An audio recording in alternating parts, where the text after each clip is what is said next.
摩擦一下地面。哇，怎么会有人做这种事情？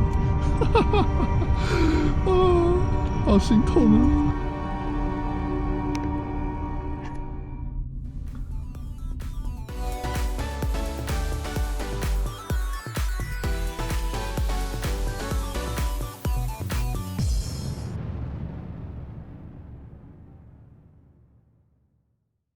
各位好，兴趣闪的摄影师 Enzo。那看完前面那一小段，大家应该知道说这台相机我非常有点粗暴的对待它，这让我真的很心痛，真的很心痛。但为什么我要那么做？影片的后半段呢会做解说，如果你们想看的话可以先跳过去，但记得中间的解说回来看一下。好，那我们现在呢就来介绍 Insta310全新所推出的 8K 全景相机 Insta310 X5。其实我觉得现在来说啦，310相机呢已经算是蛮多职业录影师必备的一台相机，因为你可以在你的工作上呢多了一个非常酷炫的视角，所以我认识很多职业摄影师呢都有买360相机。那对于一般消费者来说呢，其实360相机常常都是一个观望的点，就是你觉得这东西很酷，但是研究之后会发现说，我好像需要花蛮多时间去做后置之类的，可能就会有一点小的却步，就觉得说好像有点麻烦，因为我还要后置我的视角什么的。但是今天这一台相机 Insta310 X5 呢，超乎想象，它是我目前觉得最适合拿来拍摄 vlog 的一台360相机哦。那除了这一点厉害以外，它还有个地方呢进步幅度超级大。我可以跟你说，如果你有任何夜间需求的话，那 X5 呢绝对是你的首选。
那首先呢，我们先来看一下我当天收到的开箱影片，大家可以看一下内容物到底有什么哦。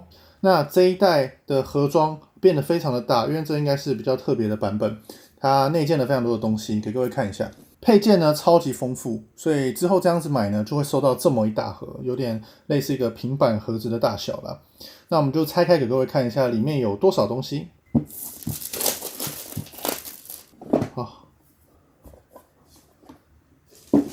哇哦，它这一盒呢，已经把这个算是携带包呢装在里面，难怪这么大。那我们先来看一下旁边的配件，一堆说明书，然后有这个，这不知道什么这个，等一下看一下它的作用。这一根呢，就是那个很常见的114公分的自拍杆。这一盒呢，应该是电池吧？哦，对，电池。哦，电池感觉蛮大颗的。电池盒上面呢，还可以放 SD 卡哦。那最大的重点呢，就这个本体。这个材质呢，跟那个 Flow 2 Pro 的那个盒子的材质都是一样的，还有 S Pro 2代。那我们打开来看，哦，标准保护镜，然后前面有附赠什么？这个套子看起来跟 X4 非常像，但少了那两个放保护镜的地方哦。然后这个就是 Type C 对 Type C 的线，然后这边有个擦拭布。然后我们来看一下这个 X5 的本体，哇，我们首先可以看到它的外观上的变化。它这个有点这个菱格的材质哦，有点像就是 HTC 当年那个 Diamond 手机的那个感觉。讲这可能有点老，但就是很有那种机械战甲的感觉，对吧？然后这里呢应该是麦克风，麦克风看起来呢变得非常的大。后面的萤幕呢跟之前一样，应该没有什么改变。然后我们来试一下这些贴纸。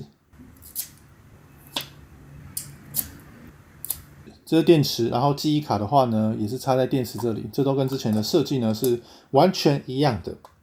但当然 X5 有其他进步的地方啦，等一下后面呢都会详细讲解。标准保护镜呢就是跟那个时候X4 一样了，就是在那个镜头上面呢再多装一层。我觉得在非常野外的环境，又或是你那种越野车的环境，可能才需要装。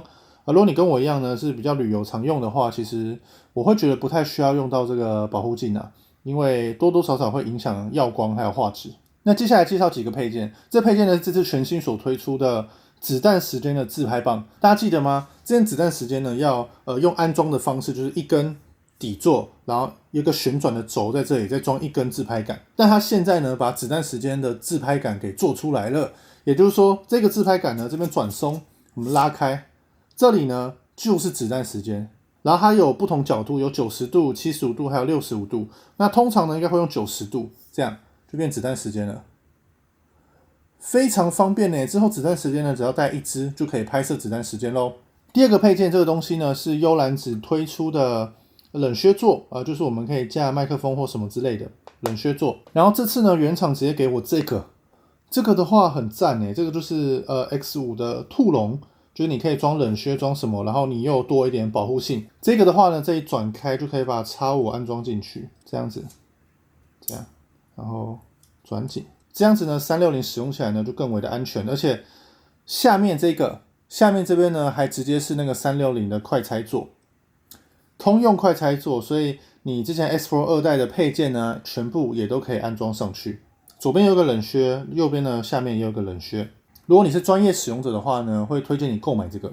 它左右边的麦克风上面呢是有海绵的，所以它有附上海绵，可以给我们去做更换。海绵的话呢就在这里。我们给各位看一下 X5 跟 X4 的整体差别哦。首先，它们的大小呢，基本上完全一致，完全一模一样。但里面的感光不一样，后面会详解。大小呢几乎完全一致。我发现 Type-C 孔呢有改变 ，X5 的 Type-C 孔呢在这个开机键这里，但 X4 Type-C 呢在左边，在电池的上面，所以这个改变呢还不错。对于有时候充电来讲的话，比较方便一点，就不会那么的高。电池是不是通用的呢？我们打开看一下，这边呢是 X5 的电池，这是 X4 的电池。我们看一下电量的差异哦。X5 的话呢到了2400毫安时 ，X4 的话呢是2290毫安时哦，所以电量呢会有小幅的提升，然后整体的接口也不一样，所以没错，电池又要重买了。然后可以看到，萤幕大小基本上是完全一样，同一片萤幕。主要呢就正面的差异呢会比较明显，尤其这个麦克风这里。X5 的麦克风上面呢，看起来是相当的庞大。那我们接下来就来详细测试一下这台 Insta30 X5 吧。那我们现在来聊一下它的内在哦。它的内在有个重点，就是说它的感光元件呢又再度提升了。这边感光元件呢是 Type 1.28分之1，也就是1.28分之1寸，你也可以这样子去做说明。那这个感光的大小呢，其实超级常见，就是你说真的 ，iPhone 的主镜头呢就是这个大小。那这边感光是何许人也呢？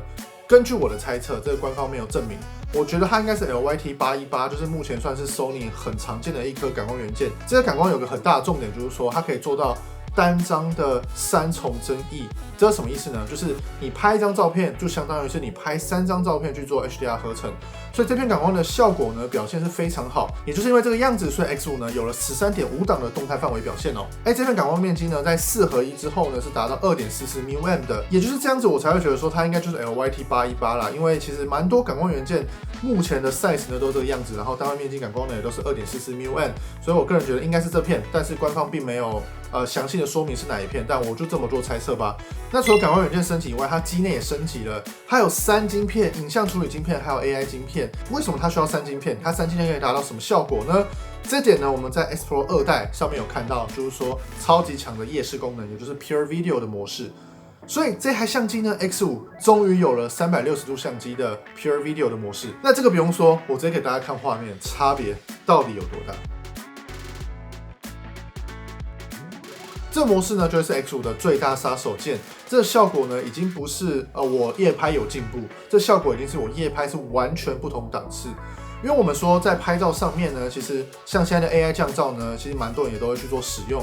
AI 降噪又把以往的降噪呢是完全不同体验。那在 Insta360相机上面的这个影片的 AI 降噪的表现，可以说跟之前呢又是完全不同档次，而且终于在360相机上面看到这个 AI 降噪。我原本以为说它的 Pure Video 模式会不会是有 5.7K， 但各位不是。它的 Pure Video 的模式呢，也给你到 8K， 所以你在白天跟夜晚呢都可以拍到 8K 的全景画面。我原本觉得说给到 5.7K 的 Pure Video， 我觉得已经诚意还不错了，但这一次直接给 8K， 我觉得真的是诚意十足，诚意十足。那我再提一下机身的性能，它的防水呢提升到15米，配上防水壳呢，最高呢可以到60米哦。我知道大家可能还在期待我刮镜头的那一 part， 跟各位说，我们现在呢先来详细看一下跟 X4 的画质比较起来到底怎么样。各种模式我都有做比较哦。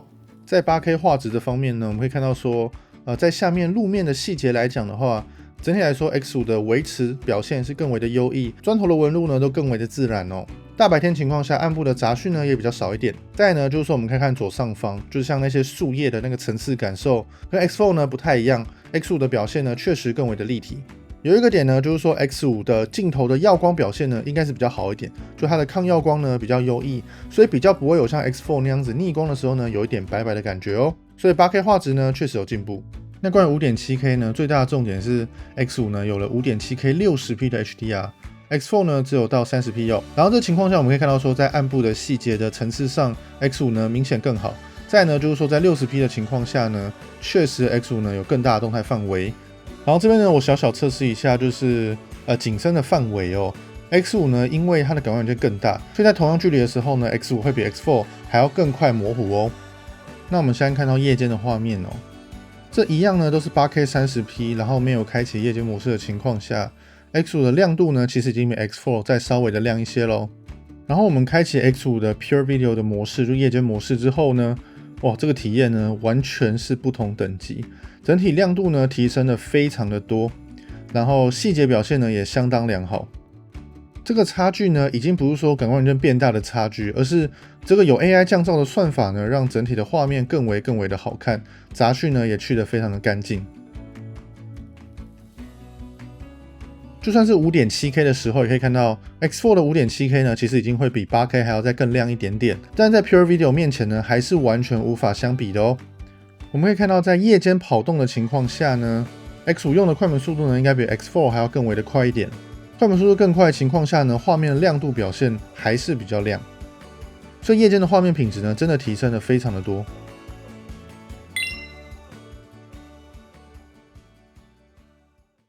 我要跟大家讲一个故事，就是呢，我这里长了一个霉菌，就是因为我家的猫传给我，然后第一次长霉菌，所以大家的家里的猫跟狗狗都要洗澡，不然就是会长一颗红红的这样一圈，然后很痒，听到没？我家没养吗？说不定以后会痒。大家可以看一下这两台的这个收音效果，因为X5 呢有一个更大的这个防风罩，然后加上应该有新的音讯算法，所以我们可以听一下 X4 跟 X5 的整体对人声的收音差别是什么。就是以往360相机呢，因为后置麻烦，所以就算它有麦克风，我也比较少会拿它拍 vlog。但是以现在来看的话，如果它的麦克风大升级，加上也有这个动态跟拍模式，我觉得应该还蛮适合真的拿来拍摄 vlog， 因为你任何情境下都可以用。好，那现在这两台相机呢，都是直接撞那个电风扇的风，我们可以听一下整体的风噪声是不是去掉的明显，或者是不太明显。看哪一台你们觉得目前听起来的效果比较好一点？然后我们转个面，转面之后呢 ，X5 这一面的防风罩呢会比较大一点。然后我们可以听一下，目前收音起来的效果跟刚刚前一看有什么差别？现在是 logo 面对我的这一面，就是防风罩比较大的这一面面对我，所以你们可以听一下这个防风的效果怎么样？因为我电风扇目前应该是开到。那现在呢，是我开启这个全景声，就是它会收360度的声音，大家可以听一下。现在呢，鸟应该是在我们的正前方，所以你们听到的鸟是在前面，我的声音呢是在后面。然后我这样旋转我的椅子，鸟的声音呢应该就会变到左边，然后我的声音呢还是在后面。然后我们再转一次，这个情况下呢，鸟的声音呢应该要变到后面了。然后我们再转一次，大家可以听到这个全景声的差异，现在应该又换了一边，对吧？现在你们听到的呢是河流的声音，然后你们听到我现在旋转相机。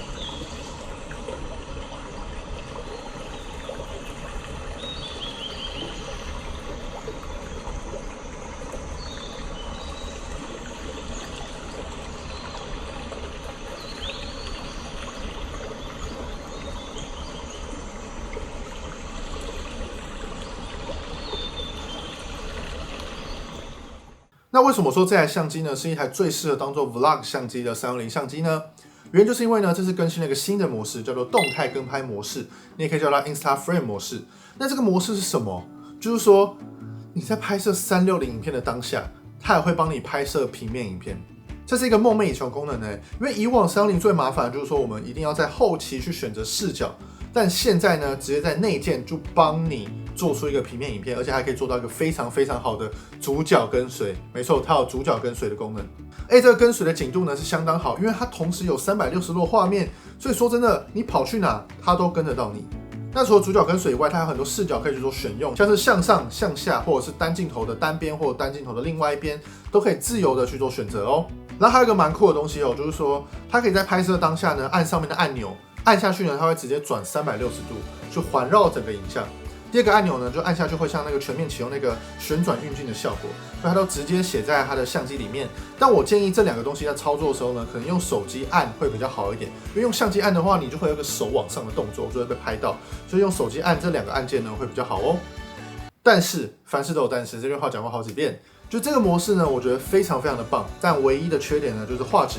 动态跟拍模式呢，平面影片呢最高只能输出 1080p 30p。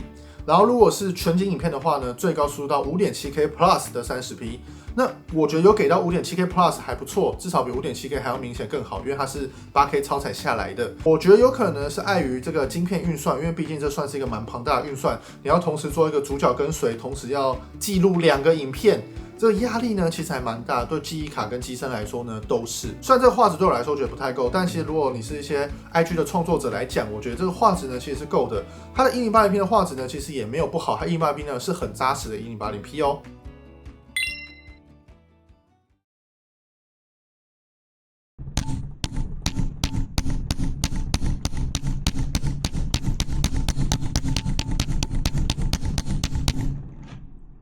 对不对？全部都刮痕，但是敲不碎。那接下来呢，我们就要来动手术，也就是把这个镜头救活，自己救活，就是我们不需要送回原厂，我们自己就可以做替换，专门换镜片的套组。好，我们来一步一步教各位。我们大概会有这么多东西，这个东西呢是拿来把那个镜头固定环转掉的，它会有个卡榫卡住，这就有个卡住的感觉。然后接下来呢，我们只要这样子往左转2整圈左右的话，我们就可以把这个镜头环给拆下来，有看到吗？上面这个黑黑的，第一片镜头呢就在这里，所以我们就可以把第一片镜头给撬开。这个怎么撬啊？哦，没有很难呢。哦，各位，撬开嘞，很简单呢。这里充满刮痕的这一片，好，然后对准。镜头这样子上去之后呢，再把这个转进去就可以了。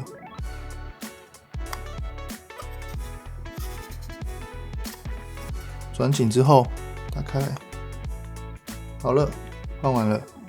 所以这个换的速度呢，其实相当快耶。那以上呢就是关于 X5 的评测，我们这边来说一下结论，就是 X4 还有 X5 到底要怎么去做选择。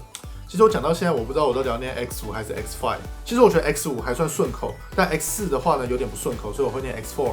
那 X5、X4 其实都可以了。好，那这是题外话。那我们来讲一下这2台相机要怎么去做选择。如果你今天呢只是想要一个全景相机，然后你主要呢是想要拍白天的话，你是追求画质派的玩家，你想拍白天的话，那 X4 呢其实还是相当适合，甚至之后呢应该还会有一些蛮多的特价。那如果你今天很追求夜间品质的话，那 X5 呢可以说是飞跃性的提升。